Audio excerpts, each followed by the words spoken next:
Hey guys, ഇന്ന് നമ്മൾ ചെയ്യുന്നത് ഞാൻ കഴിഞ്ഞ വീഡിയോയിൽ ചെയ്തിട്ടുള്ള ബാഗിൻ്റെ ബാക്കി പോർഷനാണ് കേട്ടോ. കഴിഞ്ഞ വീഡിയോയിൽ ഞാൻ ഏകദേശം ഈ ഒരു പോർഷൻ വരെയാണ് കേട്ടോ ചെയ്തിട്ടുണ്ടായിരുന്നത്. പക്ഷേ അപ്പോഴാണ് ഞാൻ എൻ്റെ നൂല് കഴിഞ്ഞ കാര്യം ശ്രദ്ധിച്ചത്. ഈ ഒരു ബാക്കി നൂല് കൊണ്ട് നമുക്ക് എന്തായാലും ഈ ഒരു ബാഗ് കംപ്ലീറ്റ് ചെയ്യാൻ കഴിയില്ല.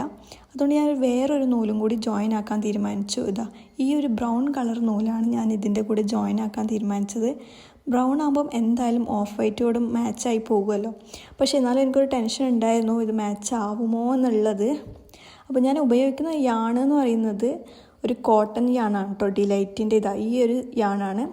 അപ്പോൾ ഞാൻ എന്തായാലും രണ്ടും കൽപ്പിച്ച് ഇത് ജോയിൻ ആക്കാൻ തീരുമാനിച്ചു. കാരണം എൻ്റെ അടുത്ത് വേറെ നൂലില്ല. ബാക്കിയുള്ള കളറൊന്നും എല്ലാം വൈറ്റിനോട് മാച്ച് ആവുമെങ്കിലും എനിക്ക് അത്ര അങ്ങോട്ട് ഒരു ഇഷ്ടപ്പെട്ടില്ല. സോ അതുകൊണ്ട് ഞാൻ ബ്രൗൺ സെലക്ട് ആക്കിയത്. ചെയ്ത് വന്നപ്പം ഫസ്റ്റ് റോ തന്നെ ചെയ്ത് വന്നപ്പോൾ എനിക്ക് ഭയങ്കര ഇഷ്ടപ്പെട്ടു കേട്ടോ. നല്ല ഭംഗിയുണ്ടായിരുന്നു കാണാൻ, ആ ഓഫ് വൈറ്റും അതുപോലെ തന്നെ ബ്രൗൺ കളറും. അപ്പോൾ ഞാൻ എന്തായാലും ഇതുതന്നെ കണ്ടിന്യൂ ചെയ്യാൻ തീരുമാനിച്ചു. ചെയ്ത് വന്നപ്പോൾ ശരിക്കും ഇത് അടിപൊളിയാണ് കേട്ടോ. അപ്പോൾ ഞാൻ എന്തായാലും ഇതിൻ്റെ ബാക്കി പോർഷനും കൂടി ചെയ്തിട്ട് കാണിച്ചു തരാം കേട്ടോ. അപ്പോൾ ഞാൻ ഏകദേശം റോ ഇവിടെ കംപ്ലീറ്റ് ആക്കിയിട്ടുണ്ട്. ഈ ഒരു ബ്രൗണും ഓഫ് വൈറ്റും എങ്ങനെയുണ്ടെന്ന് നിങ്ങൾ പറയട്ടോ.